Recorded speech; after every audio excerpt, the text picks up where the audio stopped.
Pronto. Então, vou iniciar a gravação, pessoal, para dar continuidade ao que a gente estava falando na aula passada, né? Então, eu parei nessa parte onde eu ia falar um pouquinho do porquê estudar sociologia, tá? Então, vou fazer de uma forma geral, né? A gente já colocou na aula passada que a sociologia ela é o estudo das relações sociais, né? Eu gosto de definir dessa forma, mais do que pensar no estudo da sociedade, ok? Até porque a sociedade estrutura a partir das relações sociais, o que a gente consegue observar de fato, né? São como os indivíduos interagem entre si, tá? Então, por que estudar a sociologia, tá?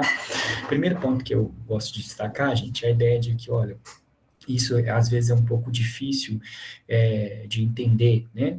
Mas o primeiro ponto é que as nossas escolhas individuais, os nossos comportamentos individuais, eles não têm a origem apenas na nossa consciência, nas nossas vontades, né? A gente viu lá na psicologia organizacional, a gente estava tentando entender o comportamento organizacional, o comportamento dentro das organizações, a partir de características da personalidade do indivíduo, tá? Ainda que depois a gente viu também uma entrada na psicologia social, como ela vai estudar as organizações, no qual a gente começa a destacar essa importância das relações sociais, tá? Um elemento que também vocês já devem ter visto na teoria das organizações, né? Boa parte da teoria das organizações recebeu a contribuição da sociologia, tá?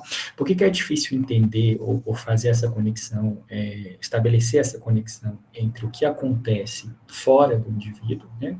O que acontece na minha relação com os outros indivíduos, de uma maneira bem geral, poder dizer o que acontece na sociedade e o meu comportamento individual. Okay? Porque para a gente, é muito mais fácil a gente perceber e pensar nas coisas que a gente faz no nosso dia a dia como se fossem escolhas nossas, né? A gente tende a vivenciar a nossa vida, né, com base em experiências imediatas, né? E aí eu lembro quando eu dava aula lá no ensino médio, é outro exemplo que eu gosto de dar, né? Muitas vezes quando você vai dar aula de sociologia no ensino médio, né, toda vez que a gente fala, por exemplo, de um tema que eu já comentei aqui na aula passada, a questão racial, né? Então, para os alunos assimilarem, né, algo que é externo e que independe da vontade do indivíduo ao comportamento individual, como a questão racial, é muito difícil, porque eles vivenciam, às vezes, questões mais imediatas, como, por exemplo, né, eu conheço um médico negro,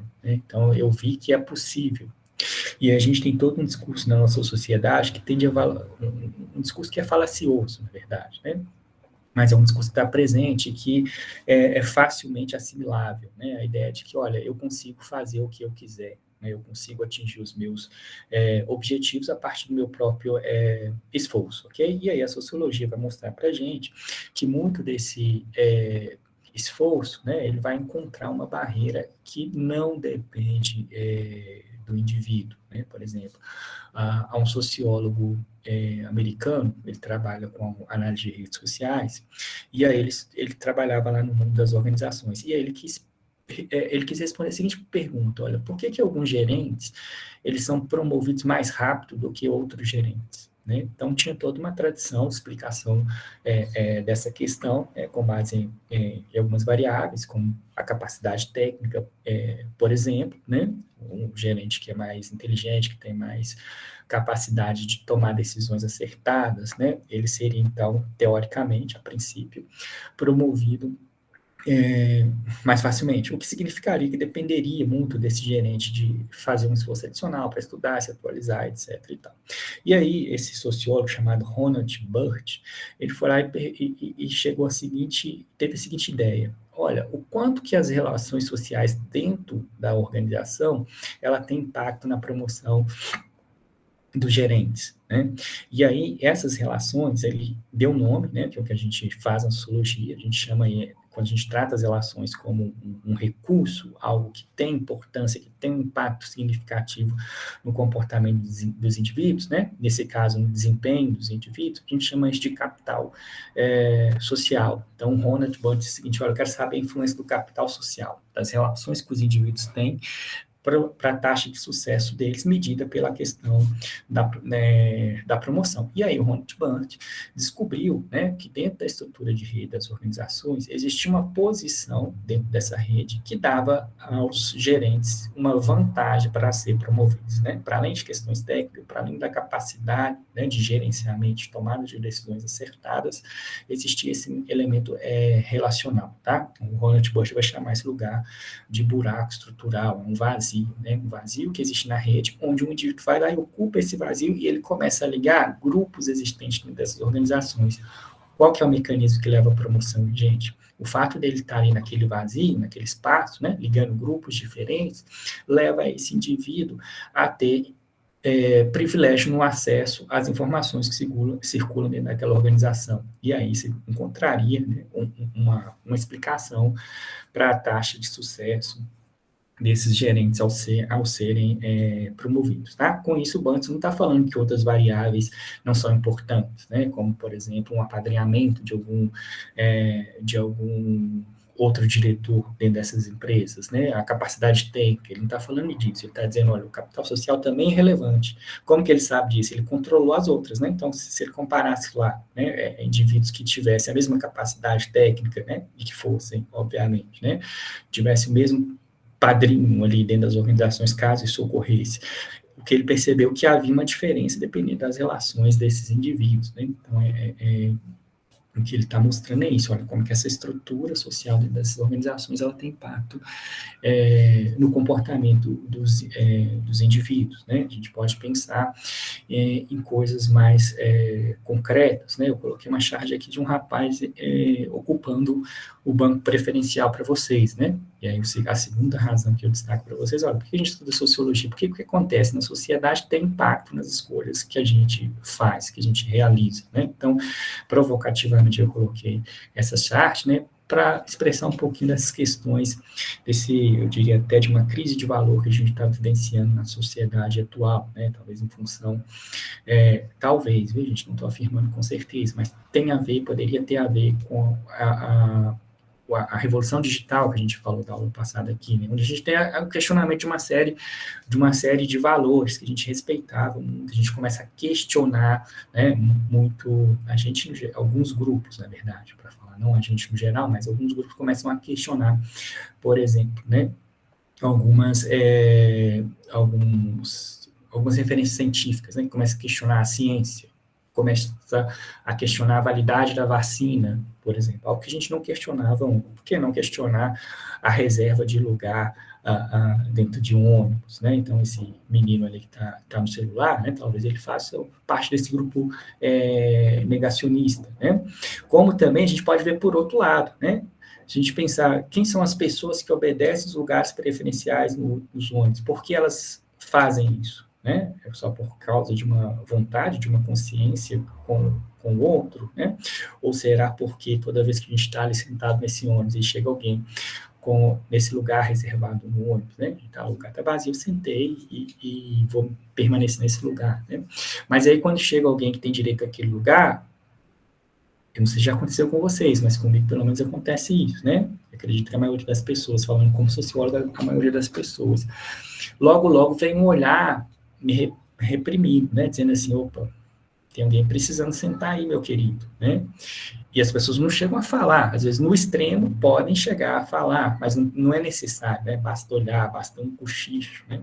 Às vezes eu falei aqui do rapazinho que talvez ele está participando de uma bolha, de um grupo que já está questionando essas reservas de lugares, né? Chega ao extremo de questionar essa reserva de lugar, mas de repente ele está distraído ali, e aí ele escuta um cochicho, né? E aí ele já se sente imediatamente como fazendo algo errado, né? Então ele acaba se sentindo pressionado a sair dali, né? E ele não tem a ver com a minha vontade, né? Com aquilo que eu penso, mas o fato de que aquele grupo estaria exercendo alguma força sobre o meu comportamento, tá? Na sociologia a gente chama isso, para falar de um conceito sociológico, de coerção social, né? Então, a ideia aqui é que essa sociedade, ou a estrutura dessa sociedade, ela exerce algum grau de coerção sobre o nosso comportamento, tá? Seja dessa forma, né, punitiva, quando a gente olha com repressão para alguém que está fazendo algo não esperado, ok?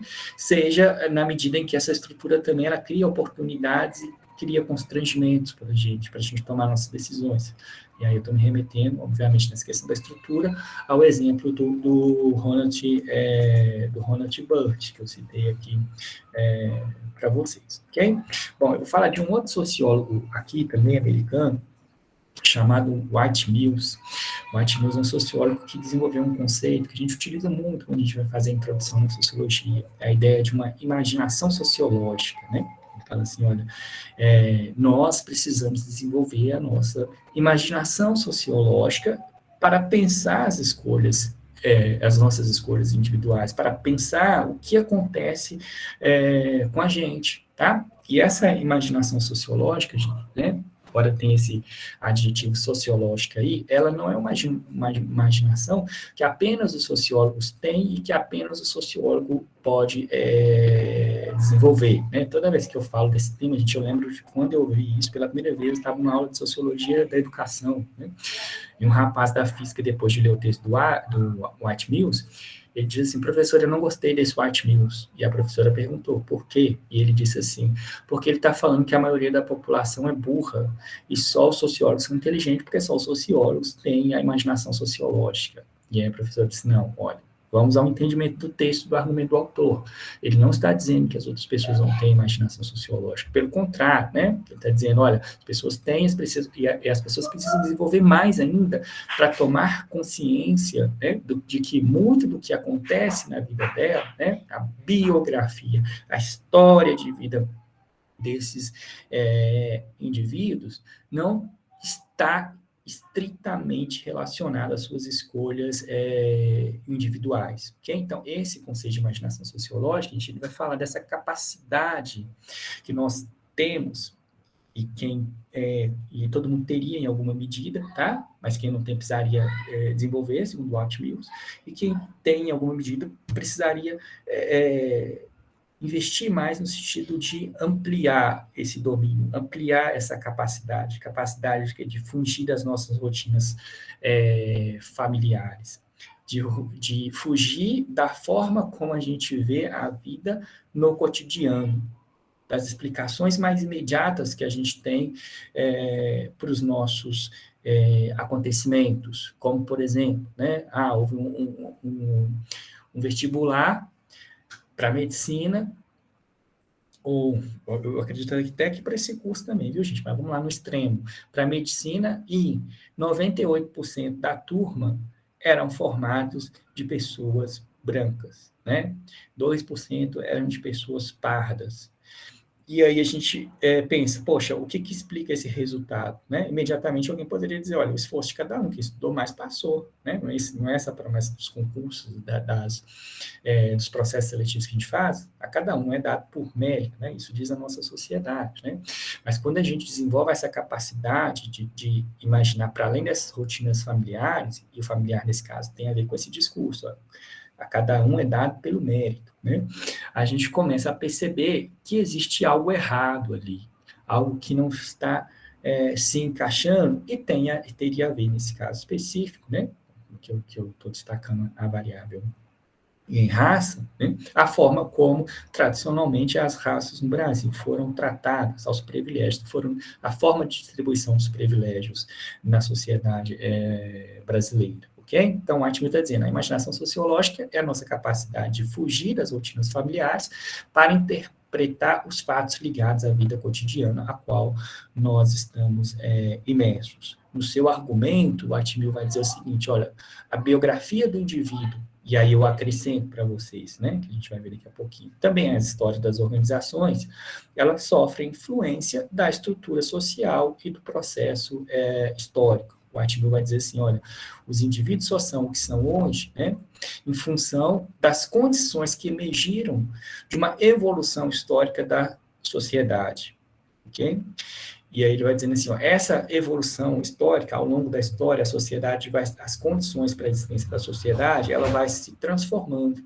E essa transformação, ela tem impacto na estrutura social, tá? A estrutura social aqui entendida como a relação entre as pessoas. como as posições que existem dentro dessa sociedade, né? Como governantes, médicos, enfermeiros, professores, vendedores, compradores, né? Cada posição dessa, tá? Ela está relacionada uma com a outra e ela tem uma posição relativa, né? A gente pode dizer assim, alguns vão ter mais vantagens, vão acessar mais os recursos produzidos, com mais facilidade os recursos produzidos por essa sociedade, e outros vão acessar com mais dificuldade. E aí o Whitemuth tem uma sacada, gente, que ele diz assim, quando a gente olha o desenvolvimento histórico, a gente vai ver que essa estrutura vai mudando também, né? Então ele vai falar assim, olha, o grande capitalista, ele só foi possível depois da Revolução Industrial, ok? Vamos pensar na biografia, não sei se aqui nesse curso existe algum influencer, por exemplo, né? Bom, o que permitiu a existência desse papel social, dessa posição na estrutura do influencer? Isso era inconcebível lá não precisa nem ir muito longe, gente, em 2003, né? 2003 aí, eu acho que a maioria aqui vai lembrar disso, né? E a gente não tinha uma internet de tão fácil acesso assim. Era o começo lá na internet, quando ela estava aqui no Brasil, né, se popularizando. Né? Acho que ali ainda a gente precisava, não sei quem vai lembrar disso aqui, mas a gente precisava esperar o final de semana para ficar o dia inteiro com a linha ocupada com a internet no computador, né? Ou ficar sem dormir de meia-noite às 6, você cobrava só um pulso do telefone, e aí você podia ficar conectado lá na internet. O Orkut estava surgindo, hoje o Orkut nem existe mais, ok? Hoje não, hoje a gente tem um celular onde eu posso agora mesmo postar aqui, tirar uma foto e colocar aqui, dando aula para o curso de administração, né? Mais uma turma iniciada, e todo mundo vai ficar sabendo disso de repente, ok? Então, essa mudança do desenvolvimento histórico, ela levou nesse caso específico que eu estou citando, olha, uma nova posição. E aí eu posso ampliar essa ideia da influência para todas as outras profissões, para todas as outras posições que estão assentadas nas possibilidades criadas com a difusão aí da internet, né, com a sociedade 4.0, né, com a sociedade digital, os problemas que dela decorrem também, tá, gente? Então, a imaginação sociológica, ela tem a ver com isso, com a nossa capacidade de associar o que acontece na vida cotidiana, a minha história de vida, com essas transformações estruturais que são resultados de um processo histórico. Tá? Eu sou professor hoje, né, eu só ocupo esse cargo de professor do magistério superior numa instituição federal, né, dado o processo histórico de desenvolvimento do Brasil, né, e a forma, por exemplo, né, que como vou usar prefiro o meu grupo de origem, meu grupo social de origem, tornou possível, né, o acesso do meu grupo social de origem a essa posição específica, tá? Então, para fechar, pensou em imaginação sociológica, a gente está pensando nisso, olha, como é que eu consigo olhar para aquilo que está acontecendo comigo nesse momento. Olha só, gente, o que está acontecendo aqui no meu ambiente de trabalho nesse momento, e associar, e desassociar isso, desprender um pouquinho da ideia de que aquilo que está acontecendo só tem a ver com o que se passa no âmbito contextual, no âmbito local, ou mais especificamente com aquele lugar específico, né? Com aquele lugar específico onde todas as possibilidades estão dadas, todas as possibilidades de entender o que se passa ali estão dadas. Pense lá, para a gente puxar um pouquinho para a questão da administração pública, né? No guichê ali, naquele momento que um cidadão chega para atender, né? E está ali um servidor para atendê-lo, né? Em que medida a interação entre o cidadão e o servidor está para além da conexão imediata daquela interação no tempo real, né? O que tem além daquele encontro entre os dois atores que afeta as decisões que vão ser tomadas durante essa interação, ok? Eu estou dando um exemplo aqui do guichê, gente, né? o Atmilson, na verdade, o Anthony Giddens, quando ele tem um livro grosso, né? Deixa eu ver, tá até aqui esse livro aqui. Vou mostrar para vocês. É um livro que a gente também costuma usar muito quando a gente vai dar para o ensino médio, para esses cursos introdutórios. Giddens, Sociologia, né? Ele vai mostrar aqui a sociologia, o que é a sociologia de algumas áreas específicas, e aí ele vai explicar esse conceito de imaginação sociológica. Ele diz assim, olha, o que tem a ver o ato de tomar café, essa decisão que parece cotidiana, essa decisão que parece individual, com a estrutura mais ampla da sociedade, com o desenvolvimento desse processo histórico. Né? Então, se a gente vai pensar, olha, esse café precisa ser produzido, quais são as relações de produção estabelecidas para que esse café que eu estou tomando nesse momento esteja disponível, né? Depois você pode pensar, olha, há um mercado social do café que começou a constituir uma marca de qualidade desse café, né? Às vezes eu não tenho tanto diferença ou paladar para diferenciar esse café, mas se eu tiver um selo na embalagem, eu já vou sentir aquela experiência de tomar café de uma outra forma, né? O ato de tomar café em si, quando a gente diz vamos ali tomar um café, a gente não está indo só pelo café, mas também pela conversa, né? Vocês devem ter ouvido. Muitas das decisões são tomadas, das decisões importantes, são tomadas na hora do cafezinho, quer dizer, eu não tomo café sozinho, geralmente, né, gente? Quando estou dentro de uma organização, eu não tomo, eu saio dali da reunião, eu vou tomar ela com alguém, tá? Então, seja lá no guichê, seja lá tomando café, seja lá trabalhando no meu computador, que parece isolada, com o meu problema batendo na minha cabeça, né? Alguma coisa daquilo que está acontecendo nesse momento tem a ver com essa dimensão mais ampla da vida social, com essa história da vida social, ok? Já fui falando algumas coisas da sociologia organizacional aqui com você, gente, principalmente quando eu me referi ao Burt, né? E agora mesmo, falando do cafezinho, olha, tem uma hora do café ali onde as decisões são construídas, né? E também a hora que eu falei para vocês assim, olha, pensem lá na relação do guichê de uma organização pública entre o atendente e o cidadão, o servidor e o cidadão. Existe algo ali que não tem a ver com atributos individuais desses indivíduos, com escolhas que eles podem fazer.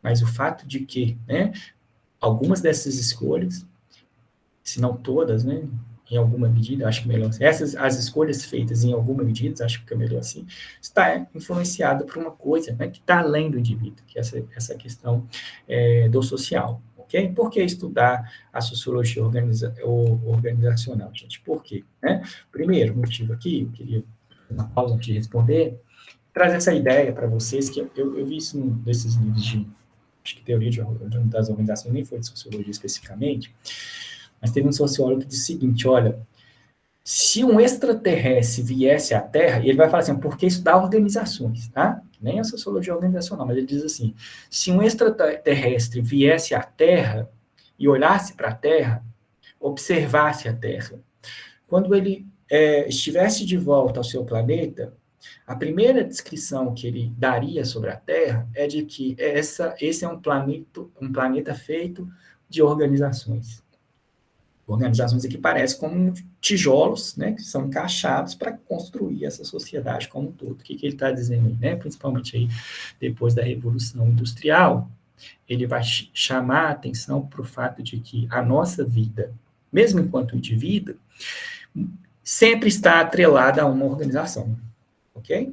Por exemplo, a nossa participação nessa aula, nesse momento, tem a ver com o quê, gente? Com a nossa filiação institucional ao UFOP.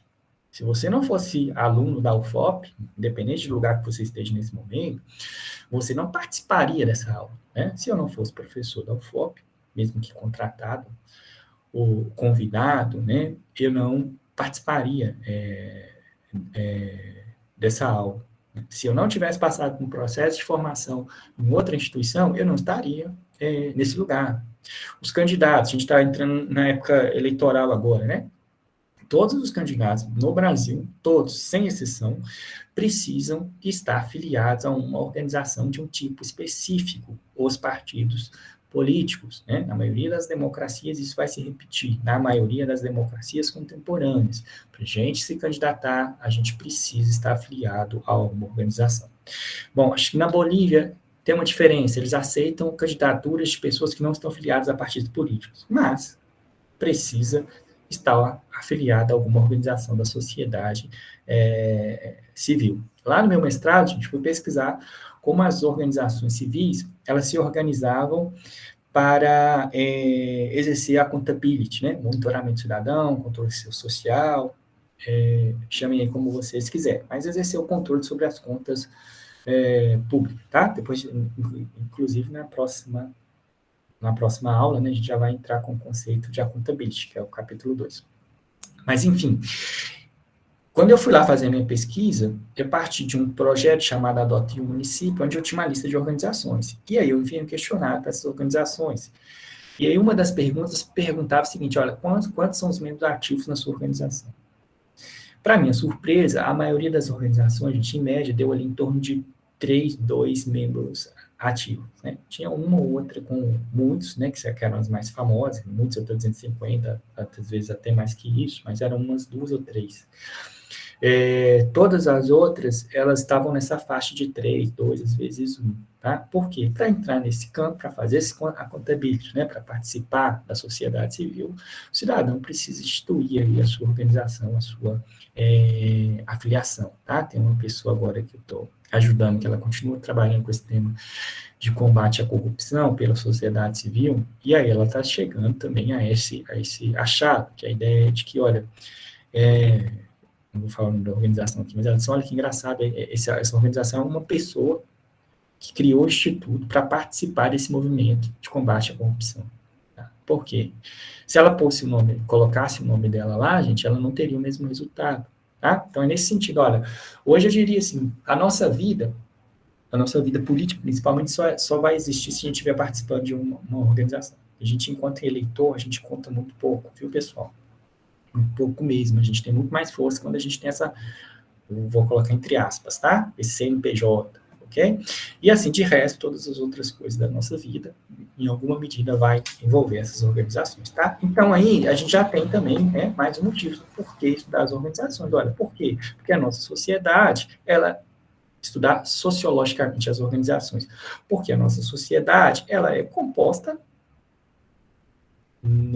em algum nível, né, eu diria assim, eu poderia dizer, a nossa sociedade é composta de organizações. Seria uma visão bastante radical, né, que talvez negaria aí em alguma medida a existência dos indivíduos, né, e aí sendo radical, bastante sociólogo organizacional, eu diria assim, ó, a sociedade ela é composta de organizações. Os indivíduos só existem dentro das organizações. Esse é o espírito que eu quero passar para vocês, né? E essa seria, então, a imagem do seu extraterrestre, né? Que voltando de Varginha, né, pessoal? Que sul de Minas, acho que está com a gente. Para quem conhece lá a história de Varginha, depois que foi embora, provavelmente chegou lá no seu planeta contando essa característica básica, tá? Bom, sociedade é feita de organizações, os indivíduos existem. Eu adorei morar em Varginha, por sinal, viu, gente? Eu, se puder, vou aposentar e voltar para lá. Agora eu estou emocionado com Varginha aqui, mas enfim. Bom, então tá, a sociedade é composta por organizações, então, mas por que estudar sociologicamente, ok? E aí a gente começa a pensar em algo que vocês já pensaram provavelmente nesse curso, quando discutir as teorias das organizações, né?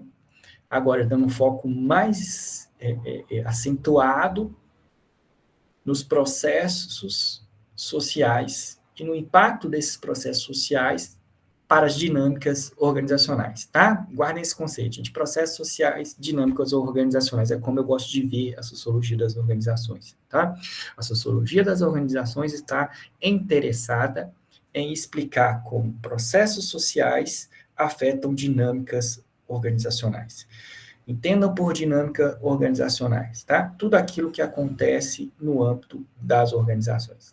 A própria organização, a escolha das estruturas, escolha de promoções, como eu já falei aqui, escolhas de treinamento, fluxo de produção, tudo que acontece ali dentro dessas organizações e também, né, dentro dos campos organizacionais. Quer dizer o quê?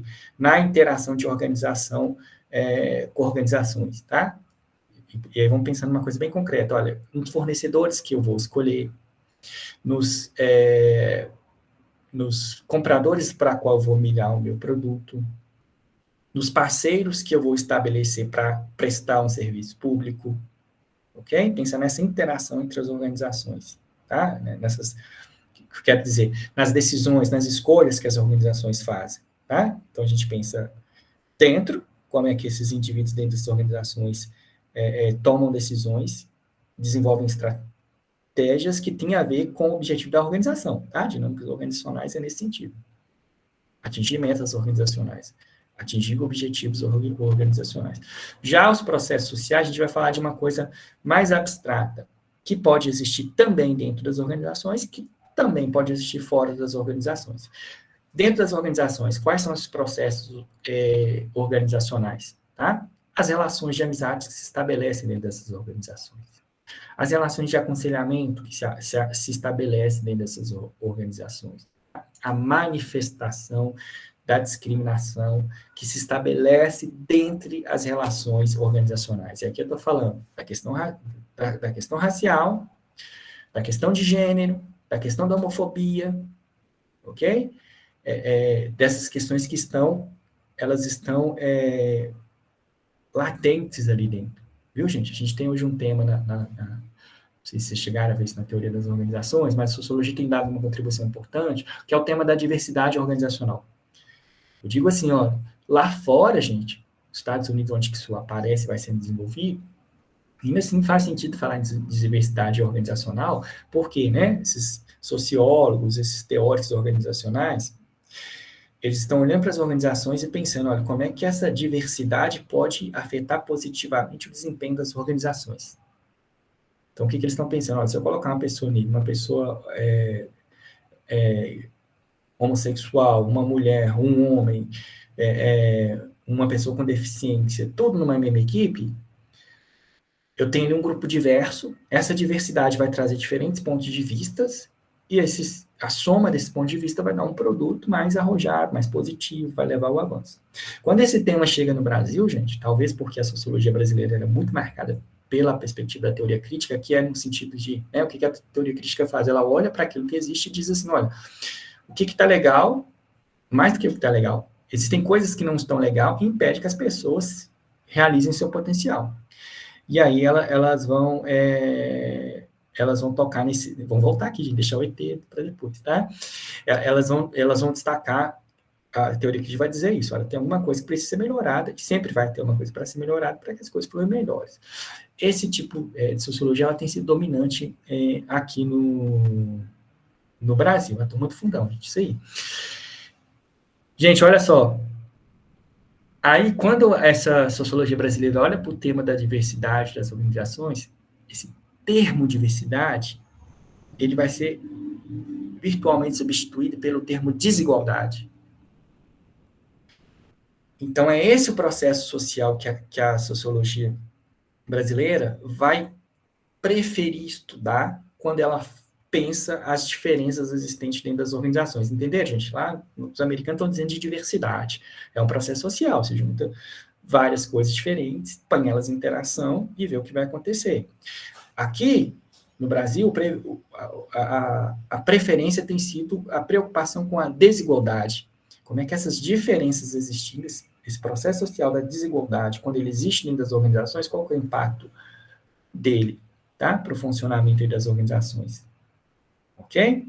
Então, quando eu estou falando de processo interno, eu estou falando disso, das coisas que acontecem ali no âmbito da relação entre os indivíduos, como os indivíduos se tratam, como os indivíduos escolhem. E aí, a gente também tem os processos sociais externos que têm impacto dentro das organizações. E aqui na aula passada eu dei o exemplo da questão racial. Eu estou falando muito da questão racial porque é algo que está muito, ainda assim, eu acho que diminuiu um pouquinho, mas está muito em voga ainda, né? Quando você tem uma discussão mais ampla de uma sociedade revendo a sua forma de tratar as pessoas com base na cor da pele, ok? Isso como um tema forte, discutido amplamente dentro da sociedade, aquilo tem um impacto na forma como a sociedade vai, que as organizações vão tomar suas decisões. Aí eu dei o exemplo do caso do Carrefour, né? Como é que o que aconteceu lá no Carrefour, acho que no Rio Grande do Sul, né?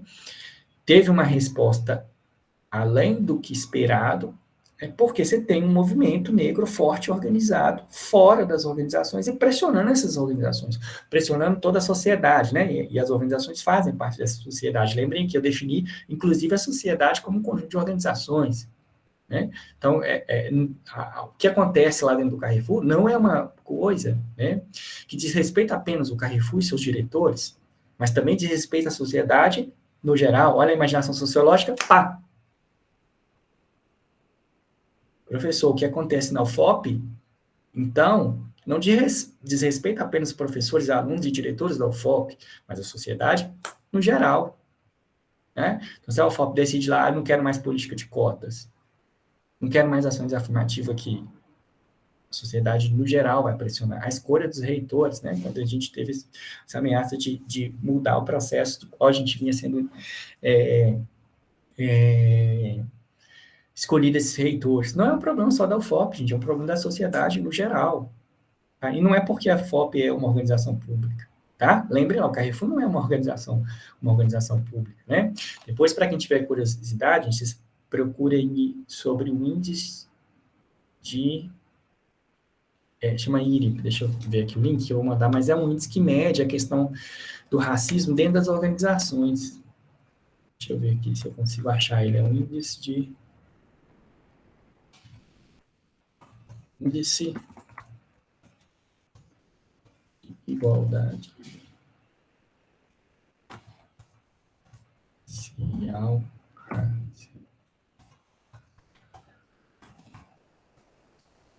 Exatamente isso, mas eu acho que vai aparecer aqui. Índice de equidade racial nas organizações. Deixa eu ver aqui. Nas empresas, na verdade. Nas empresas, o que é isso? É um indicador que uma ONG, né, se organizou, estabeleceu esse indicador, né, para medir aí a questão, como a questão racial está sendo tratada nas empresas. E as empresas têm, então, gente, aceitado esse indicador, tá? Aceitado esse indicador, elas querem ser avaliadas nesse sentido. Eu pus o link aqui no bate-papo, uma curiosidade para vocês verem, tá? Aqui está falando das empresas, empresarial. Para a gente que é da administração pública, que precisa de temas de TCC, viu, pessoal? Seria uma coisa bacana de fazer, né? Como é que a questão racial é tratada nas organizações públicas, ok? Uma razão prática e pragmática para estudar sociologia organizacional é que ela pode dar muitos temas para seu TCC, viu, pessoal? Então, vamos prestar atenção nesse tópico, né? Ou para trabalhos futuros, né? Vai querer fazer um mestrado depois, uma pesquisa, talvez na especialização também, né? Vocês podem encontrar vários temas, espero conduzi-los nesse processo. Quando for uma coisa que não for sobre o ET, a gente não for conversa do fundão aqui no chat, tá? Não hesitem em levantar a mão, que eu estou com um pouquinho de dificuldade de acompanhar aqui, tá? Mas vamos lá, então. Quais são as questões básicas, então, da sociologia organizacional, pensando nessa relação entre processo social e dinâmica organizacional, ok? Bom, a sociologia organizacional quer explicar o que é ação social no contexto organizacional, né? Quais são as ações que os indivíduos tomam que independem do psicológico, da personalidade, da racionalidade individual desses indivíduos, ok? A ação social ela precisa ser uma ação dotada de sentido. O sentido da ação social é construído na interação que eu tenho com o outro, ok? Então, está interessado ali como é que é possível que os indivíduos, fazendo suas escolhas, tomando decisões em situação de ação concreta, eles consigam produzir uma ação que não crie uma desordem, uma bagunça, ok? É um outro termo que eu vou usar muito com vocês, situação de ação concreta, como, por exemplo, tá? Decidir se vai atender primeiro, eu vou colocar aqui, vamos pensar no guichê, tá, pessoal, para puxar para coisa pública. Estou lá no guichê trabalhando, sou servidor, eu vou ter que decidir primeiro se eu chamo a próxima da fila preferencial ou se eu atendo aquele que saiu do meu guichê e foi resolver algum problema ali e voltou, né? Consegue conceber a situação? Estou no atendimento, tem algum problema? Fala com a moça, mas eu vou ter que voltar e pegar a fila como todo? Não, vai lá, resolve e se volta que eu falo que você estava em atendimento.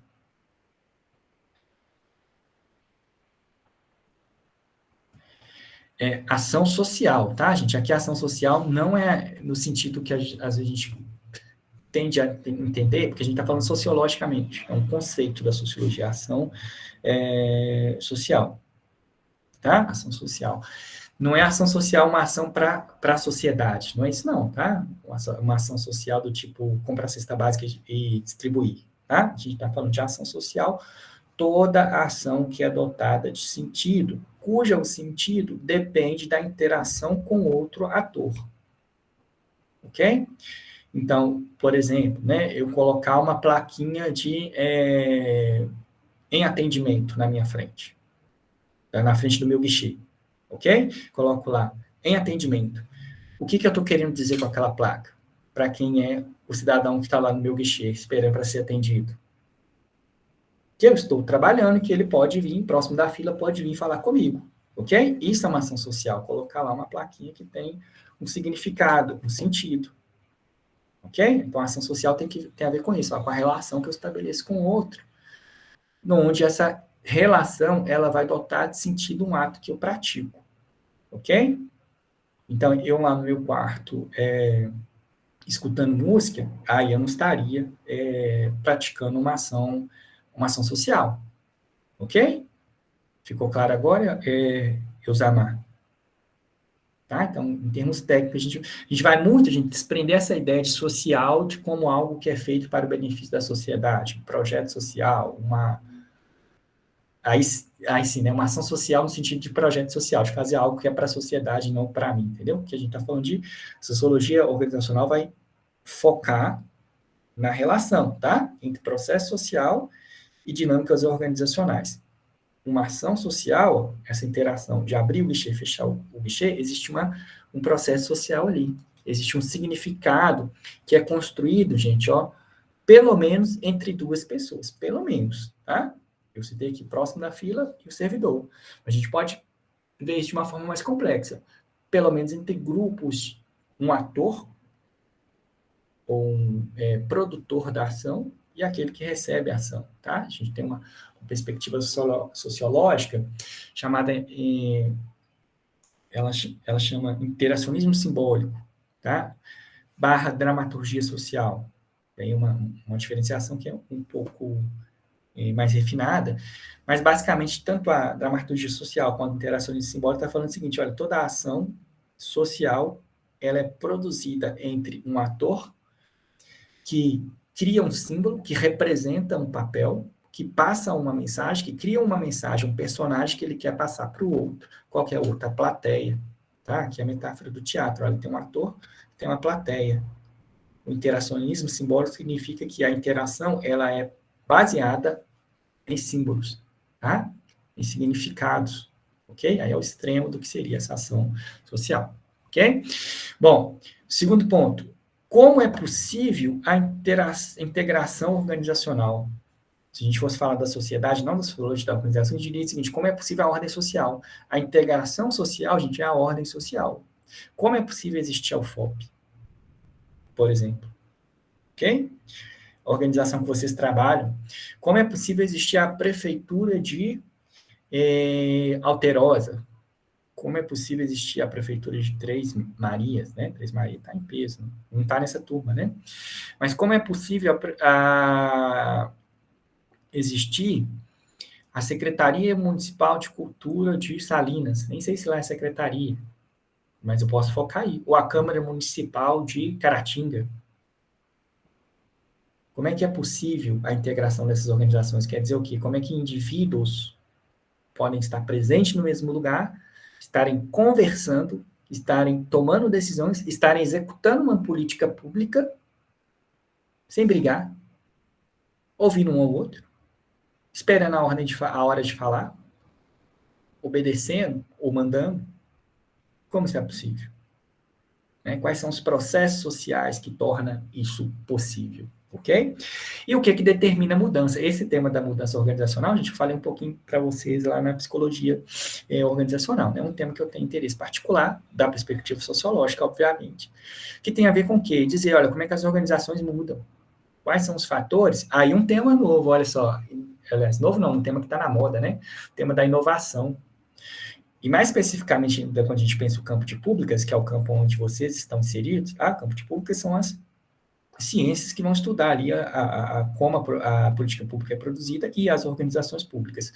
Então, desse ponto de vista, olha um tema na moda, a inovação no setor público. A inovação, ela pode ser também, do ponto de vista que mais me interessa aqui, né, uma inovação do ponto de vista organizacional, das estruturas das organizações. Mudanças dentro daquela dinâmica organizacional que são novas. Como que é possível ter uma novidade em termos de dinâmica organizacional? Tá? E aí a gente pode colocar coisas técnicas também. Olha, como é que é possível que o serviço público tenha utilizado aplicativos para prestar serviço ao cidadão? Como é que isso apareceu? Quem foi responsável? Ok? Então, é um tema que eu tenho especial interesse, tá? Coloquei uma burocracia, né, o serviço público aí de slide para chamar a atenção para vocês que todos esses processos que eu acabei de falar, eles estão representados nessa figura, né? Como é que é possível aqui a interação entre cada um desses atores, né? No sentido de produzir uma ação dotada de sentido para o seu outro, para aquele com quem você interage. Como é possível esse monte de gente aqui, ó, cada um fazendo alguma coisa, conviver no mesmo espaço, ok? Agora não é o caso, está mais estático, né? Mas eu vou dar um exemplo simples, gente, tá? Como seria possível mudar esse ambiente aqui? E eu falei de coisas como mudança organizacional, falei de tecnologia, mas uma mudança simples, à disposição desses móveis, né? Tirar essas mesas grandes, pesadas, e colocar uma mesa coletiva para se trabalhar, ou tirar a mesa, né? Agora me ocorreu um exemplo de jornais, né? Esses jornais locais, né?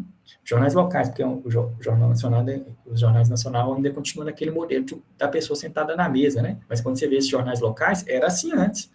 A gente que é de Minas, MGTV, tinha lá o MGTV, tinha a bancada e as jornalistas sentadas. Agora não, eles apresentam em pé, né? Então, quando eu falo de mudança nas organizações, em dinâmicas dentro das organizações, eu estou falando disso também, viu, pessoal? Bom, sociologia organizacional, ela trabalha para compreender e explicar a interação entre aspectos da vida social e as dinâmicas organizacionais, né? Aqui eu coloquei aspectos da vida sociais. Quais são esses aspectos? Os processos sociais, tá? Conhecimento da diferença, trabalha pelo conhecimento das diferenças oriundas da imersão em diferentes grupos, para compreender as condições que afetam os resultados organizacionais, tá? Deixa eu digitar ali que vai ficar mais fácil.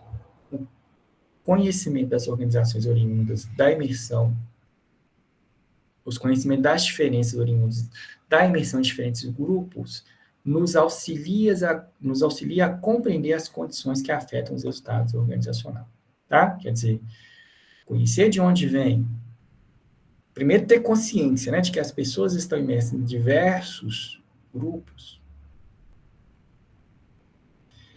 me ajuda a entender como as coisas podem acontecer e ocorrer dentro dessas organizações, tá? De atingir esse objeto. Se o pessoal tiver alguma questão, vocês vão me falando, tá? Bom, e aí uma questão que aparece lá no livro, vou dar uma definição um pouco mais minha, né? Mas no capítulo 1 está dizendo o que é uma organização, ok? Às vezes, gente, a gente troca, e aí muito na ciência política a gente faz isso com mais frequência, na sociologia a gente é mais cuidadoso. A gente tende a confundir organização e instituição. Vocês mesmos vão ver durante o processo, eu às vezes confundir organização e instituição, né? Mas o que é uma organização? O que é uma instituição? Né? O que é uma organização? Provavelmente vocês já fizeram isso lá nas teorias das organizações, né? Isso foi, provavelmente ele foi bem dado, e vocês já viram isso lá, né? Mas quando a gente estiver falando de organização aqui, a gente está falando de um conjunto de pessoas que tem uma meta definida que vai ser perseguida, tá? Organizações são agrupamentos de pessoas que perseguem um fim definido, né? Tem lá a sua missão organizacional, é isso, o que eu quero, o que aquela organização vai buscar realizar, ok? Dentro das organizações, é uma pergunta, né? O PPC é uma organização, eu queria perguntar ali na sequência para vocês, tá? O que é organização ou instituição. Quando a gente está falando de instituição, gente, a gente tem uma dimensão que é a dimensão das normas e dos valores, algo que dá uma orientação geral de como a gente deve proceder. Por exemplo, uma instituição é um casamento. O casamento é uma instituição, ok? Ela me diz como proceder, ela me direciona, ela me dá determinados valores que vai afetar a minha condução, tá? Amizade é uma instituição. E não é formal, né? O casamento ainda tem aquele registro formal, mas a amizade não ela não é formal. Isso está aqui na nossa cabeça. Olha, então, olha essa sacada. Então, as instituições, elas podem ser formalizadas ou elas podem ser não formalizadas. Ok? Bom, instituições geralmente têm papéis definidos de quem faz o quê, ok? Tem regras bem estabelecidas de como selecionar, de quem vai ser promovido, ok? Quem vai ocupar qual papel. Tem uma fronteira delimitada. Então, a UFOP é a UFOP, eu consigo ver a fronteira da UFOP. Uma física, né? Ouro Preto Mariana e João Molevade, o conselheiro Lafayette. Nossa, gente, vergonha, não sei o terceiro campo aqui, mas acho que é João Molevade mesmo. E aí tem uma discussão, poxa, mas a gente está aqui num ambiente virtual, olha só, esse ambiente virtual, ele cria um problema para essa questão da fronteira, porque vocês fazem parte da UFOP, tá? Eu diria mais, a fronteira da UFOP está onde há alguém falando em nome da UFOP, alguém afiliado na UFOP. Então, em todos os polos, a UFOP está também. Fora dos polos, não estaria, ok? Bom, esses são os critérios. Aí eu coloquei uma lista, alguém já colocou o PCC aí, né? Eu diria, a firma é uma organização ou uma instituição? Se quiserem responder aí, pode responder. Olha as gangues ali. É uma organização ou uma instituição? A escola, os movimentos sociais, os processos, pessoas em um processo seletivo, grupos de WhatsApp, é uma organização? É uma instituição? Indivíduos isolados, ok? O que a gente vai perceber, gente? Que a gente consegue claramente classificar algumas dessas listagens que eu dei, tá? Como a gente pode incluir o PCC ali, como organização, outras como instituição, mas a gente vai ter alguns casos híbridos, tá? Eu não saberia dizer, olha, que medida que o PCC pode ser uma organização? Tem participantes, tem uma fronteira, tem papéis, mas não tem uma regra escrita. Quando eu falei de regra, estou falando de uma regra escrita ali. Eu acho que não tem, né? Pode ter um código ali por fora, mas não tem uma regra específica. Tá? Então, é difícil classificar isso, porque tem alguns casos que a gente não consegue colocar diretamente na categoria. Tá? Isso é um problema para qualquer classificação que a gente vai fazer, viu, pessoal? Quando ela é uma classificação externa, por exemplo. Vou dar um exemplo bem tranquilo. A gente falou aqui da questão racial, né? Quem são as pessoas pretas, quem são as pessoas pardas, quem são as pessoas brancas. Ou para deixar um pouco mais, mostrar um pouco mais dessa armadilha, da gente categorizar o mundo, né? Colocar ele em caixinhas, eu pergunto para vocês, né? Quem são as pessoas pardas? Quem aqui na sala é pardo? Professor, eu me declaro pardo porque eu não sei se eu me acho branco, mas também não me acho preto. Então, estou em algum lugar ali, né? Nesse caso específico. Eu estou falando disso, gente, para mostrar o quanto que é difícil colocar, né? O que é organização, o que não é, o que faz. Mas a rigor que a gente vai entender aqui para a sociologia das organizações é que a gente precisa de uma certa formalidade, tá? Tem que ter regras escritas, claras, a gente tem que ter papéis, a gente tem que ter essa fronteira delimitada, ok? E aqui é o ponto. Eu busco um fim determinado, mas um fim que também é declarado, viu, gente? Qual que é o fim do PCC? Alguém sabe dizer? Qual é a missão organizacional do PCC? A gente não tem isso escrito aí, né? Alguém poderia dizer assim, né? É lutar pela família e dignidade dos seus membros. Bastante vago, né? Não está escrito. Mas o fim da UFOP, qual que é a missão da UFOP, né? Está escrito, pega o estatuto lá, a gente vai ver, ok? A instituição vai trazer aquilo que eu trouxe para a gente, né? Os padrões valorativos. E aí, gente, olha, talvez o PCC tenha um código de ética entre os seus afiliados, né? Que dar esses padrões valorativos, ok? Por exemplo, ninguém deve... eu vou dar um exemplo aleatório, não sei se é isso, viu, pessoal? Atenção, um exemplo aleatório. Imagine que tem um código lá dizendo assim, olha, quando tem um irmão preso, alguém da facção preso, é função de todas as pessoas que participam da facção cuidar dos familiares daquele que está preso. Tá? É um código de ética isso. Tá? Você faz porque é aquilo que a gente esperaria que os outros fizessem pela gente também. Tá? Então, nesse sentido, eu poderia dizer, olha, aqui é uma instituição. Eles têm esse aspecto que está associado à instituição. Tá? Mas o principal é a gente entender isso, fins delimitados. Ok? E aí é o que eu estava dizendo antes. Olha, muitas vezes a gente chama de organização. Como instituição, nem todo mundo vai ter cuidado em fazer essa diferenciação. Né? A gente fala assim, as instituições políticas, né? E a gente diz assim, a Câmara Municipal é uma instituição política, ou ela é uma organização, tá? Eu diria, ela é uma organização, ela tem um fim, ela tem uma fronteira, ela tem regra, ela tem os participantes, ok? E aí eu trouxe a outra tela que vai mostrar isso aqui, ó, o que é uma organização, é isso aqui, ó. Organização é um conjunto de pessoas que tem uma meta definida, tá? Que tem uma estrutura que organiza ali quem manda, quem obedece, que tem participantes, né? A meta eu já falei, e que usa tecnologias para realizar a meta que ela determinou. E aí, gente, olha aqui, ó, a questão sociológica aqui, ó. Essas organizações, elas não existem apenas em si mesmas, elas estão imersas em um ambiente, tá? E aí, ó, nesse ambiente aqui, que a gente vai chamar aqui, do ponto de vista da sociologia organizacional, da sociedade, né, das relações sociais, a sociedade observa através das relações sociais, né, mas esse ambiente externo, esse ambiente externo, onde os processos sociais acontecem também, tá, ele influencia o que acontece aqui dentro. Olha, a gente tem vários participantes se relacionando aqui, estabelecendo relações, então a gente tem processos sociais acontecendo aqui dentro também, pessoal, eu sempre falo demais, né? Então, vamos lá. Características internas das organizações, né? Que está para dentro da organização, tá? Eu acabei passando o mouse aqui, gente, anteriormente, mas eu esqueci que eu tenho que passar o mouse na tela do slide. Então, tá aqui, a organização está aqui dentro, as características internas. Participantes, né? Qual é a questão que aparece quando a gente pensa nos participantes?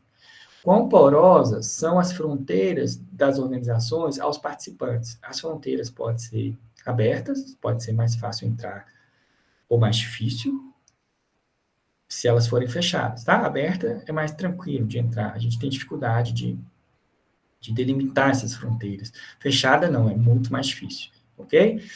Estava falando da UFOP aqui, né? Aqui a fronteira da UFOP ela tanto aberta, né? A gente precisa fazer por algum processo seletivo, né? SISU lá, o edital que vocês participaram para poder entrar ou sair entrar nessa organização. E você pode sair a qualquer tempo também, né? Há de se dizer isso. Tecnologia, tá? Quantas tecnologias, né? São os procedimentos, as estratégias, né? As formas como as organizações desenvolvem, que as organizações desenvolvem para poder realizar suas metas, ok? Então, quanto a esse ponto, né, o que a gente começa a observar nessa relação entre organizações e ambientes, que essas organizações, elas não, nem sempre, né, e na maioria das vezes não, desenvolvem toda a sua... na verdade é a seguinte, elas não desenvolvem toda a sua tecnologia. Não desenvolve. Pode desenvolver uma ou outra, mas não toda. Ok? Lembre da questão da inovação, aí a questão da inovação, da mudança, ela ganha uma relevância aqui, quando a gente percebe esse elemento. Por quê? O que explica o fato de algumas organizações conseguirem inventar novas tecnologias, novas estratégias, e outras identificar e adaptar? A gente tem um tema aqui, gente, lá no final do curso, chamado mitos e cerimônia nas organizações. Acho que eu já falei isso na aula passada, tá? É um tema que vai chamar atenção para isso, ó. Por que as organizações, elas mais copiam do que produzem? É engraçado, né? Dizer assim, organizações estão competindo para ser melhor que as outras. Mas, no final, quando a gente vai para o mundo empírico, a gente observa que as organizações copiam o que as outras fazem. Tá?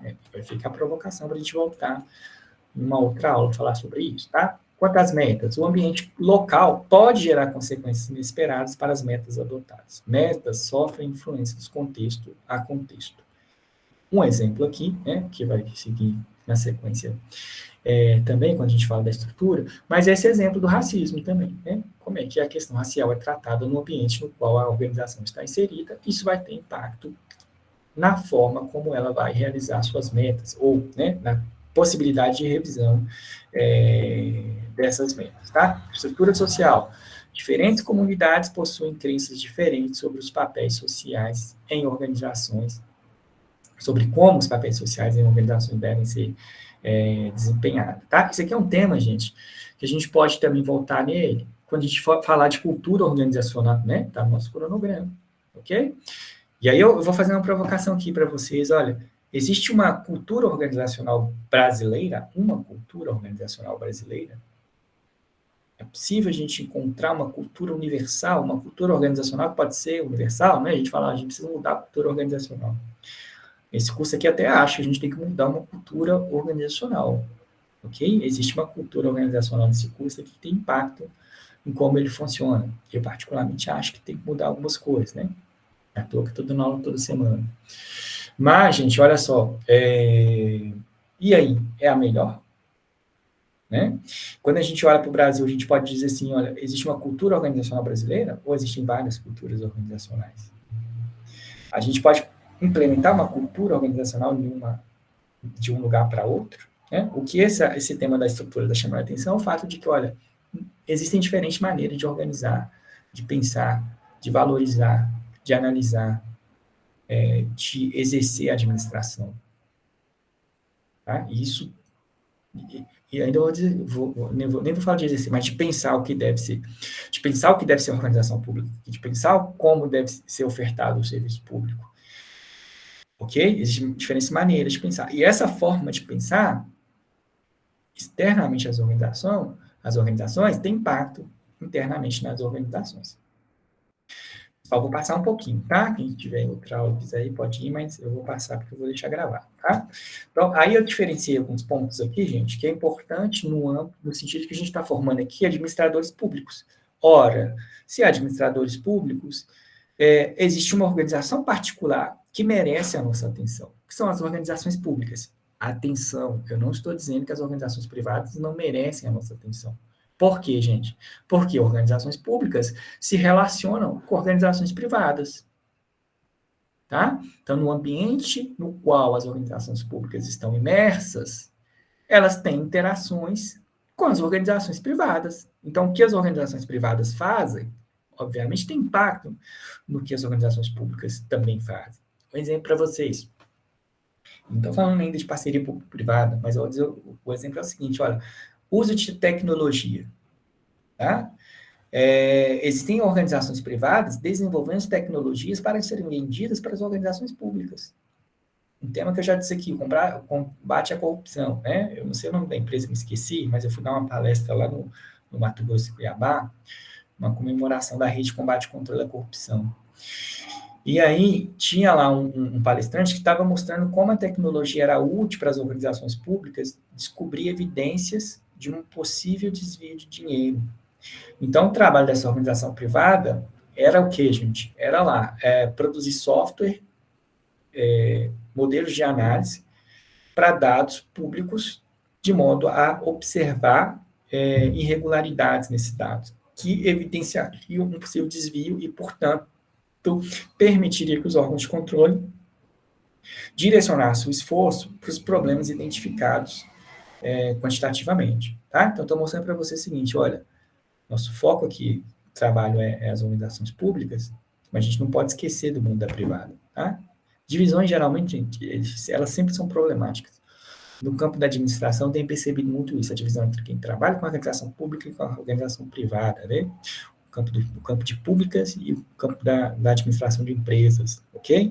Só que existe uma interseção, e a sociologia é bom para pensar essas interseções, gente. Do ponto de vista do administrador, do técnico, pode fazer sentido. Dessas disciplinas mais técnicas que vocês têm, né? Finanças, não sei o que lá, aquelas coisas bem técnica mesmo, parece até curso técnico, de tão técnico que beleza. Dá para separar bastante, né? Mas do ponto de vista sociológico aqui, da psicologia organizacional talvez, mas da sociologia organizacional de onde eu falo, olha, nosso interesse também é pensar essas interações entre organizações públicas e privadas, da ciência política também, pensar os processos sociais que impactam a dinâmica entre essas duas organizações públicas e privadas dentro do seu campo, tá? Então, algumas características das organizações públicas: a ausência de mercados econômicos, menores evidências e pressões por redução de custo. Então, a gente poderia até assim dizer, olha, como você tem uma exigência menor, uma pressão por redução de custos, né? Você pode gastar mais tempo investindo em tentativas de inovar, por exemplo, por um lado, né? Forte influência da política, geralmente isso é visto como um fator negativo dentro dessas organizações, tá? Existe a expectativa de transparência na prestação de contas, isso aqui pode travar um pouquinho a ação de alguns gestores, ok? Não estou dizendo que é ruim em si, tá? Estou dizendo que pode levar a um certo receio. Na verdade, acaba funcionando a lógica seguinte: na dúvida, faça o que está na lei. O que não é ruim, viu, pessoal? Não é ruim, mas estou dizendo que isso talvez, se a gente pensar sobre o ponto de vista da inovação, aí pode ser ruim, tá? Porque na dúvida ele está dizendo para você não se arriscar. Ok? Se a gente pensar estritamente no controle sobre recurso, pode ser positivo. Tá? São questões que a gente vai pensando ao longo da disciplina. Os objetivos vão além da satisfação direta do cliente, se caracteriza pela multiplicidade de conflitos políticos, sociais, culturais, o que torna a gestão mais complexa. Então, essa história de pegar lá, gente, modelos de administração privada e implementar na administração pública, isso é um discurso que não é de hoje, né? Tá lá. Hoje a gente está passando por isso aí com esse partido novo, mas não é uma coisa que é novidade, não é, tá? E não é uma coisa que seja fácil de fazer, ou mesmo que seja necessária, tá? Porque isso aí nega as particularidades das organizações públicas. Então, a gente não deve comprar esse discurso sem fazer uma crítica a esse discurso, ok? Bom, os gestores têm menor grau de autonomia e de flexibilidade na tomada de decisões, quando a gente pensa a questão da relação entre a burocracia e os políticos, né? A própria questão da relação entre a burocracia e a lei, ok? Menor grau de incentivo, recompensa e incentivos financeiros para buscar inovação, ok? A gente não ganha nada inovando. Aliás, né, não ganha entre aspas. Se você for uma pessoa preocupada com prestígio, você pode pensar que tem, por exemplo, o prêmio de inovação, acho que é MAP, né? Que vai premiar iniciativas inovadoras, né? O novo o novo é um novo que é velho, né? A maioria das novidades são velhas. Eu estou estudando um pouquinho essa questão da inovação. Eu entendi que você está falando do partido, viu, Osório?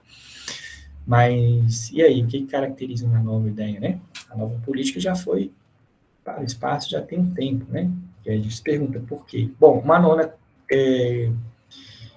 nona característica aqui da organização pública: existem menos conflito entre o risco e retorno, favorecendo a maior possibilidade de erro, né? A gente vai ser menos penalizado em relação a isso. Porque eu quero ainda falar um pouco da sociologia econômica, tá? Então, aqui eu só coloquei alguns exemplos para vocês de teorias que foram construídas a partir de contribuições da sociologia, tá? Então, teoria do teto de vidro, né? Explicando por que as mulheres têm acesso a ocupar cargos de comando, tá? Tem um estudo no setor público, gente, da Universidade de Campinas, aqui, bastante interessante. Depois eu posso disponibilizar para vocês. Teoria do buraco estrutural é o trabalho do Burtis que eu citei para vocês. A teoria do isomorfismo é algo que a gente vai ver lá com a questão dos mitos e cerimônias nas organizações. Janela de oportunidades, vocês devem ter visto isso aqui em alguma disciplina de políticas públicas, ou virão a vir, né? Poderão vir a vir. Teoria da arte de lixo, também no campo das políticas públicas, vocês vão ver esse tipo de teoria. Teoria do capital social, tem a ver aqui com o buraco estrutural do Burst, mas não é só isso. Teoria dos burocratas da linha de frente, vocês também devem vir a ver em alguma disciplina sobre políticas públicas. Teoria do controle social lateral, tá? Que é uma teoria mais recente, mais sociológica, que ainda não teve tanta entrada no campo do público. Bom, e aí, gente, o nosso capítulo de referência, né? Eu vou fazer uma referência rápida aqui, como é conteúdo que está no material da UAB, eu resolvi trazer também. Então, vamos fazer uma consideração rápida. Ele traz lá a ideia da sociologia econômica, né? Ou melhor, a ideia não, a abordagem da sociologia econômica. Há uma discussão, gente, aqui entre qual é a relação entre sociologia das organizações e sociologia econômica, né? Sociologia organizacional e sociologia econômica. Em que medida é a sociologia econômica é uma sub-área da sociologia das organizações, ou em que medida a sociologia das organizações é uma sub-área da sociologia econômica, tá? Eu tendo a perceber da forma contrária, tá? Da sociologia das organizações como algo maior, ou seja, a sociologia econômica seria um campo aí dentro da sociologia que teria um lugar dentro da sociologia das organizações, ok? Tá? Por quê? Porque a sociologia econômica ela vai tratar de um fenômeno específico, que é o fenômeno do mercado. Ok? A discussão sobre a sociologia econômica, gente, ela surge da seguinte proposta: olha, os sociólogos olham para a economia, para a ciência, a disciplina da economia, e dizem assim: olha, o que os economistas estão fazendo? Eles estão fazendo uma sociologia específica, tá? Pontual. Qual que é essa sociologia específica? A sociologia das interações sociais que ocorrem no mercado. Mercado entendido ali como uma relação de troca, de compra e venda de mercadorias, né? De troca de bens entre produtores e entre consumidores, tá? Duas pessoas, dois consumidores e produtores, dois atores sociais em interação, ok? Bom, e aí, nesse campo específico, se coloca o problema do interesse, ok? Na perspectiva econômica, a economia vai fazer a seguinte proposição, tá? A proposição de que os indivíduos impelem as ações, que o interesse impele as ações dos indivíduos. Então, o indivíduo sempre busca realizar o seu interesse. Numa relação de mercado, qualquer o interesse do agente ter o maior lucro, ok? Então, essa relação específica, a gente para a sociologia, para a economia, né, está estudando as relações ali dentro do capitalismo, né, que seria o fim da história. Os sociólogos econômicos, eles não negam o capitalismo, tá? Eles aceitam o capitalismo. Falei que da teoria crítica, na maioria das vezes, quando a gente pensa em sociólogo, a gente pensa o seguinte: os sociólogos estão sempre criticando o capitalismo e querem superar o capitalismo, né? Querem mostrar as lacunas do capitalismo. A gente pensa em toda a tradição marxista, principalmente, né? A gente está pensando ali sobre esse viés, de como superar essa fase da história da humanidade, até porque, né, Marx vai dizer, olha, a história da humanidade é a história dos modos de produção, né? Então ele vai identificar na sua teoria lá do materialismo histórico, ele vai identificar os modos de produção características da sociedade, vai mostrar a superação desses modos de produção. Então, obviamente, né, é lógico, faz parte do raciocínio lógico esperar a superação do capitalismo, desse ponto de vista. Mas os sociólogos econômicos, não, eles dizem assim, não, o capitalismo está aí, a gente não vai tratar dessa questão de superação ou não do capitalismo. Mas a gente quer entender como a sociedade capitalista funciona, tá? Como é que essa parte, essa esfera do econômico funciona. E aí eles vão além, eles vão dizer assim, olha, é o que eu coloquei, né? Como é que a gente consegue modelar a relação entre interesses e relações sociais. Então, vejam só, gente, a sociologia econômica, ela não nega o interesse, ela não nega que o indivíduo, ele é dotado de um interesse. Ele é um interesse, ele busca um interesse, tá? Mas o que ela vai chamar a atenção? Ela vai chamar a atenção para o fato de que esse interesse, ele é mediado pelas relações sociais, ok? E aí ela pode até mudar um pouco de essa fórmula geral, né? Entre relação de alto interesse, interesse individual e relações sociais, ela vai assumir outras formas, né? Quando, por exemplo, os sociólogos econômicos vão dizer o seguinte, ó, há uma relação, o interesse econômico, ele, de certa forma, ele pode ser realizado, ele acontece ali, né? As pessoas vão buscar realizar seus interesses econômicos dentro de certas estruturas, tá? Quais são as estruturas? As estruturas sociais, que podem se manifestar mais formalmente, de um ponto de vista mais político-institucional, nas instituições, nas regras que a política produz. Tá? Então, uma variável que esses sociólogos econômicos vão prestar atenção é a seguinte, olha, como se organiza política institucionalmente as instituições? Quais são as regras que a sociedade cria para a realização dos interesses econômicos? Entendeu, gente? Não estou negando. Pode ter interesse econômico. Mas para satisfazer o meu interesse econômico, eu preciso obedecer a um regulamento, a uma normativa. Os economistas, e aí está a crítica dos sociólogos, pensavam que o mundo econômico acontecia apenas com base no cálculo dos indivíduos buscando lucro. O indivíduo da economia é um ser asocial que faz as contas da cabeça dele, que vê o que ele está ganhando, o que ele está perdendo, e aí, pronto, realiza a troca. Ele não é constrangido institucionalmente, ele não é constrangido socialmente. O indivíduo dos modelos econômicos, ele é um número, ele é um modelo sofisticado lá de estatística dizendo quando é que o indivíduo vai comprar, quando é que ele vai vender, quando é que a inflação vai subir, que ela vai aumentar. Não interessa o que está acontecendo, para além desse cálculo racional. Tá? E os economistas vão dizer assim, olha, nós sociólogos vão dizer, né? Nós sociólogos temos algo a dizer aos economistas que eles estão deixando passar em branco, tá? Existe, gente,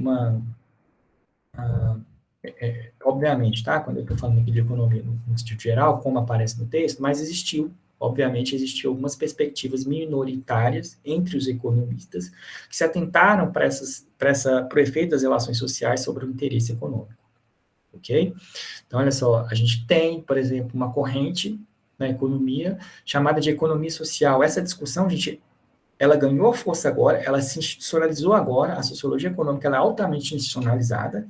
Em vários encontros de sociologia, a gente encontra grupos específicos dessa disciplina, a gente encontra já revistas específicas, né, uma série de professores filiados a essa subdisciplina da sociologia, ok? Mas antes disso, né, os sociólogos já deram alguns palpites, sociólogos clássicos, como Durkheim, como o próprio Marx, né, como Emile Durkheim, como Max Weber, já deram seus pitacos sobre a economia. A gente chama isso de velha sociologia econômica, tá? O processo no qual, ou a disciplina que o texto de referência o texto faz referência, né, nosso capítulo de referência faz referência, vocês vão perceber que ele vem com novo, né, antes, ele diz assim, a nova sociologia econômica. A nova sociologia econômica, ela não quer a superação do capitalismo. A velha queria lá explicar, né, como é que essa lógica de mercado ela se estabeleceu, como é que ela pode ser superada, por exemplo, tá? Quais são os elementos sociais não contratuais que estão presentes nos mercados, ok? Aqui não, que a gente quer entender como é que a produção é feita, como é que as relações afetam a produção, a distribuição dos bens, ok? O consumo dos bens, quais são as variáveis sociais que afetam essas diferentes etapas da realização do capitalismo, ok? Então, a questão central, né? Outra questão, né, na verdade. De onde vêm os mercados, né? Como se formam as preferências dos atores no mercado? Como a ação econômica é imersa nas relações sociais, ou seja, como é que as relações sociais impactam a confiança, a boa-fé. Um outro sociólogo americano chamado Mark Granovetter, ele vai produzir aí uma teoria que ele vai chamar de perspectiva da imersão, a perspectiva da imersão para explicar a ação econômica, quando ele vai dizer o seguinte, olha, só existe confiança no mercado, numa relação de troca mercadológica, porque os indivíduos estão imersos em redes sociais. Um indivíduo conhece o outro. Tá? Aí, dependendo da forma como essa estrutura de relações de rede social mesmo, ela se configura, você vai ter mais ou menos confiança em um mercado específico. Tá? E o que os sociólogos estão dizendo? Já dizia lá de Durkheim, olha, não é o contrato que garante a confiança no mercado. Não é o contrato, aquele negócio que a gente assina, né, gente? Quando a gente compra alguma coisa, né? Você compra a prestação, você tem que fazer um contrato. Você aluga uma casa, você tem que fazer um contrato. Os sociólogos vão dizer, não é esse instrumento exclusivamente que garante que a boa-fé prevalecerá, que o indivíduo cumprirá com sua parte. Mas boa parte do que explica essa boa-fé tem a ver com isso, com a imersão do indivíduo na sociedade. O quão importante é para ele, olha só uma expressão que vocês já devem ter ouvido aí, ter o nome limpo. né? E repare, gente, que essa história de ter o nome limpo também, ela tem a ver com... Pode estar relacionada, na verdade, né? Eu tenho essa suspeita, eu precisaria, né, pesquisar isso, mas com as pessoas que têm menos recurso, têm mais preocupação com o nome limpo, né? Provavelmente a gente pode observar isso, olha, quem tem menos recurso tem menos dívida, quem tem mais recurso tem mais dívida. Mas, muitas vezes, ter menos dívida não significa que não tenha dinheiro ou não tenha capacidade de fazer dívida, né? Tem a ver com essa preocupação de não sujar meu nome, de conseguir pagar, né? Eu lembro bem disso. Então, qual é o papel das normas e da confiança na economia, né? Da confiança gerada por essas relações, obviamente, tá? E aí, pessoal, vou dar só um exemplo rápido aqui, né? Já falei, já passei 20 minutos, mas enfim, da questão do empreendedorismo, tá? Como um enigma sociológico. Tá? Quando eu falo de enigma, eu estou falando de enigma sociológico. Por quê? Tá? Do ponto de vista racional e econômico, né, a capacidade de empreender algo, né, vai ser explicado por uma capacidade e habilidade individual do indivíduo perceber ou achar algo que não está sendo feito ali e que pode dar um grande retorno. Tá? Uma capacidade técnica mesmo de observar e de realizar, e do quanto de dinheiro que a pessoa tem para colocar nesse negócio, um monte de contas, né? Bom, então, olha só, o que os sociólogos econômicos vão dizer sobre essa questão do empreendedorismo? Eles vão dizer, olha, que falta ao pensamento econômico realizar um gesto crítico, tá? Ele vai dizer assim, a ausência de um gesto crítico, o empreendedorismo como uma consequência natural de corrente das condições econômicas favoráveis. Isso, né, é o que os economistas dizem, né? Se as condições econômicas são favoráveis, beleza, você pode ter ali uma situação em que vai emergir o empreendedor, que é o cara que tem inteligência e dinheiro, né, para inventar uma coisa nova.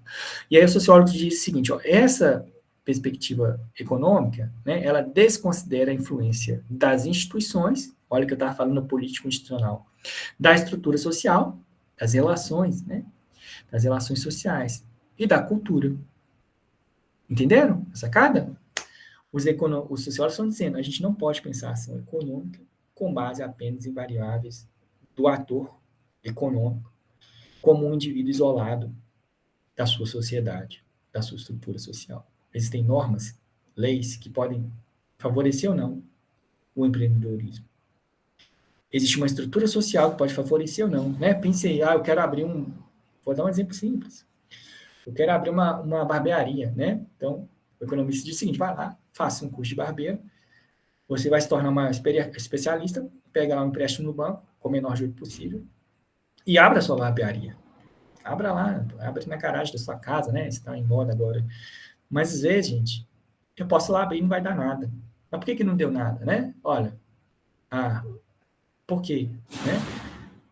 Uma coisa simples, né? Às vezes eu não tinha tantas relações assim que pudesse me se transformar em clientes, né? Eu penso muito nessa experiência porque eu vejo o seguinte, né? Muitas das vezes as coisas que a gente vai fazer depende do tipo de relação que a gente desenvolve, né? Aquela ideia assim, olha, às vezes, falo esse ditado popular, assim, olha, as pessoas ricas e brancas se apoiam, os negros e pobres não se apoiam, né? Talvez porque eles não têm condição de fazer isso, tá? Então, essa variável que é o tipo de rede que você está imerso, ela tem impacto na sua capacidade de empreender com sucesso. É isso que eu estou chamando a atenção. Tá? Não é uma questão técnica de fazer um curso no Sebrae e ir lá empreender algo. Não é só isso. Tá? Não é só isso que explica a capacidade de empreender. E é isso que os sociólogos são chamados, vão realizar esse gesto crítico. Né? Porque nem todo mundo que tem dinheiro empreende e inova, perguntam os sociólogos. Né? Basta vocês olharem, né? Todo mundo tem dinheiro aí que investe, que empreende, não. Ok? E ele se pergunta quais os fatores que levam os indivíduos a assumir uma postura empreendedora, tá? Os fatores são esses aí que eu estava destacando para vocês, tá? Lucro. Não estou negando que o lucro é um dos fatores. É um dos fatores. Fama. Pode ser, eu quero ficar famoso. Prestígio, olha aqui, fama e prestígio não tem a ver com retorno financeiro, mas tem a ver com uma satisfação pessoal de base social, quero ser reconhecido pelo outro. eu quero poder, né? Poder como um fenômeno sociológico também, né? Eu quero fazer com que as pessoas me sigam. Coragem para correr risco é um fator também, né? Já ligado à economia lá, né? A gente não precisa descartar, e os sociólogos e organizações econômicas não estão descartando os fatores apontados pelos economistas. Eles estão dizendo, olha, nós sociólogos temos algo a dizer, nós sociólogos temos observado coisas que os economistas não têm observado, tá? Então, importa investigar, segundo os sociólogos, né, para entender a ação econômica, importa investigar também as normas e as crenças culturais, as relações de classes e ação coletiva, a intervenção e controle do Estado sobre a economia, as estruturas organizacionais, a solidariedade limitada e a confiança, o status de marginalidade, o comportamento desviante, as motivações para a realização. Tá, pessoal? Então, era isso no nosso capítulo 1. De novo, vou repetir aqui para vocês, que eu vou dar sequência e vou estruturar o curso com base na leitura do livro de referência da UAB. Tá? Então, os conteúdos eu escolhi por ali, e nas aulas que a gente está tendo, eu estou procurando ampliar um pouquinho mais, além desses capítulos. Tá? Então, a leitura lá eu acho que é suficiente para vocês terem uma noção, mas a aula é fundamental para a gente ampliar. Ok? Se quiserem colocar alguma questão, tá? Se não colocarem ao longo da aula, fiquem à vontade para perguntar, ok? Então, lembrando que na próxima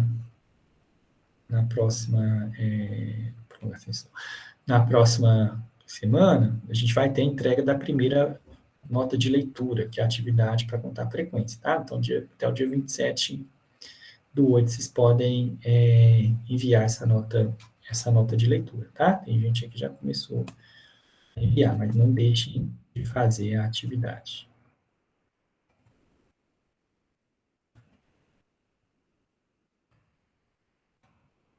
Para na gravação, se tiverem questão, podem colocar. Se não tiverem, estamos